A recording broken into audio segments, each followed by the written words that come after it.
Hello. No crazy special guest today other than Lauren Skudowitz and yours truly. We're going to go through the archives. We're talking about some crazy things that have happened through our hundreds of transactions and talk about what could have been avoidable, what we would have done, and give you a little bit more behind the scenes so that you know what this day-to-day looks like. So I'm going to let Lauren take it away. Okay, so it didn't take much thought for this particular occurrence and transaction to rise to the top. Meg, tell us about the situation where post-closing, you were made aware that a squatter was living in the house. Right. So normally people think of a squatter in a really rundown area or just a desolate situation, right? This was not that scenario. So this happened a while back and it was $1 million property and I was representing the seller. We closed actually a day early because the buyers were going to go out of town, and we delivered the keys, we gave them everything, locked the house up, of course, and I get a call 2.5 weeks after we've closed that there is indeed a person living in the home, squatting in the home, doing laundry, cooking, had all kind of things going on inside. And my instant thought was, first, why did no one change the locks? Which is what we always recommend whenever we're representing a buyer. Yep. When I'm representing a seller, I assume that the buyer's agent knows to advise their clients to do such a thing. So there's that. Number two, why had no one gone by the property? Had the buyers met any neighbors, introduced themselves? That's always something that I say, even when I'm looking at a property with buyers. Hey, let's talk to these buyers that are on the street, because there's nothing better or more transparent that you'll learn as a buyer than really talking to people that have lived in the neighborhood for a long time. So you've also got an extra set of eyes and ears once you get to know them, and they can look out for things. And then third, why had no one stopped by? Why even a relative, a contractor, the agent, nobody for 2.5 weeks, right? So apparently it had been going on for about 2 weeks at that juncture. And it was quite the fiasco to get that person out. And I can only imagine how excited these buyers were to finally come home. But guess what? You got a new roommate that you don't know. So that was a fun one. Even before closing. I mean, I have heard of situations where vacant listings, where the listing agent has not gone by to check on the property, there have been squatters living in it, and they were discovered by a buyer's agent when they went for a showing. So I know you and I take great care of checking in on our vacant properties, but obviously not everyone does, and it can be quite a scary situation. Lauren also is a big advocate for Ring doorbells, video cameras, all those things. I mean, it's an expensive asset to hold, and for things to happen to it can really derail your transaction. So let's get to our next topic. That was a fun one.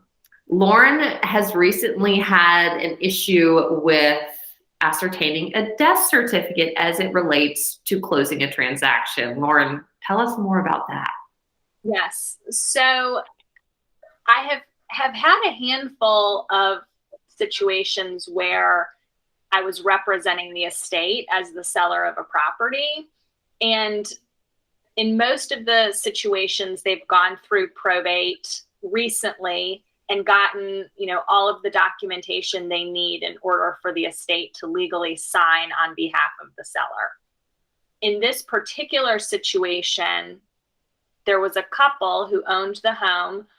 The husband passed away over 25 years ago, and the wife passed away more recently. Because the husband and wife had owned the property as joint tenants with right of survivorship, when he passed, it automatically went to the wife. When she passed, she had a will, and so that played out, and the estate thought that they could sell the home because they had all the documentation related to their mother's passing. It was brought to our attention the day before closing that we needed the death certificate for the husband from 25 years ago. And just like obtaining a birth certificate, it's incredibly time consuming and difficult to obtain county level documentation, especially within 24 hours of a closing. We were able to come up with a workaround in this case by using an obituary and recording the death certificate post-closing. But to be honest, not all underwriters, title insurance companies are going to allow for that to happen. So this is just a great call out that, rope in Meg and I, our preferred closing attorney, perhaps an estate attorney, to make sure that we don't have any last minute hiccups that could be avoided if we had enough time to obtain all the necessary documentation. I personally have another one that I'm working on right now that has a probate issue as well. And it was discovered through that process because we were working with Campbell and Brannon, and they're on top of their game. And that's why we always advocate, like, hey, the attorney that is part of this transaction is so paramount. So it just is another shout out to Campbell and Brannon and the fact that they can catch these things earlier on, as opposed to, hey, day before closing, now everything's blown up. This was weeks in advance, and it sounds like yours was as well. Yeah, I mean, Campbell and Brannon's fantastic in, calling these things out well in advance. And oftentimes we can fix them without the client even being aware of it. So I think sometimes our buyers and sellers aren't even aware of all of the things that we are partnering with Campbell and Brannon behind the scenes to do and check off so that closing day is really smooth. Yes, we like smooth. And we don't even want to tell y'all all the issues that are going on. We just want to say at the closing, guess what? This happened, this happened, this happened, but you didn't know about it because here's your house and we fixed it. Yeah. Okay, so next one is going to be walkthrough disasters. And so when we're talking about walkthroughs, we're talking about either the day before, the morning of closing, and all the things that can go wrong. I personally have had some crazy ones. Lauren's going to talk about a recent one that she's had. This was just a day or two before the Christmas holidays. Sellers had signed their closing paperwork early and gotten out of town. We went the day before closing to do a standard walkthrough. I do it with all my buyers, check to make sure the movers didn't damage anything. The refrigerator that was supposed to convey with the property wasn't packed up on the moving truck. Meg and I have a standard list of things we look for. We walk in, and it was almost as if the sellers hadn't really moved. There were bags of trash, clothes, things that were broken, curtain rods laying on the floor.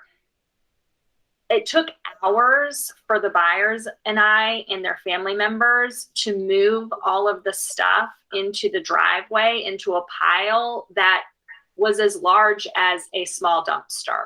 Oh, geez.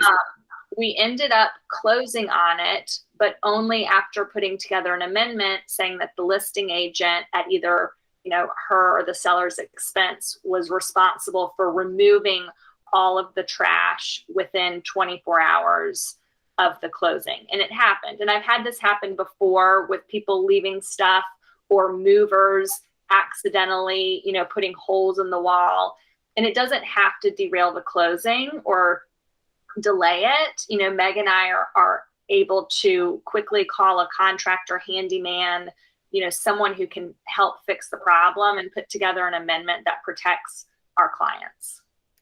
Yes, it has happened as well. On my end, there have been some different scenarios that have happened, but at the end of the day, everybody has worked so hard to get buyer and seller to a place of the transference of the property. And it just kind of leads into my next situation of the golden rule when it comes to buying and selling. Oftentimes we hear these horror stories. I worked with this agent. They did blah, blah, blah, XYZ. That's why I'm working with you now. And I think it's very important to note, please don't bring old baggage into new transactions when it comes to how you convey your property. And we just always think it's the golden rule, right? We want it to be a smooth transaction. Everybody's in this world of everything's just crazy right now, right? But if we can bring some niceties to this transaction, i.e., leaving the property clean, having a nice walkthrough where everything per our contract is taken care of, everything works out really well. There's nothing post-closing where people are going back and forth any longer. And I recently had a beautiful little scenario that I'd like to talk about. I was working with a great agent. I was representing the buyers. This family had lived in this house for like 22 years, the sellers had. And we came through for our walkthrough. The sellers had put together a beautiful binder of all of their warranties, little notes about what they've loved about the house, how certain components worked with the pool, and a beautiful bouquet of flowers that were so nice for the buyers. And it was amazing. They also fixed and replaced a HVAC system, which they did not have to, but they did because they wanted these buyers to come into a great home and feel great about it. Now, this is not an everyday thing, but I wanted to bring it up because then it had this trickle down effect. So those buyers, I helped them sell their property. We were selling their property about a week later, closing on it. And they passed the torch and they did the same thing for the buyers buying their home and had a lovely packet of information and had it spotlessly clean for the new buyers. And honestly, it's a lovely thing to do. And it makes everything very smooth. Everybody's win, win, win, win, fight, fight, fight, fight. At the end of the day, yes, we advocate for our clients. We want the best deal. We want the best terms. We want all of that. When it comes to closing, do the right thing. Golden rule supersedes all of this. Couldn't agree more. Yes. So we hope we've given some valuable war stories and or tidbits of information for all of you. And if you ever have any questions on anything that's crazy that's going on with your own real estate transaction or any way we can add value, you know how to reach us. So thank you for stopping in.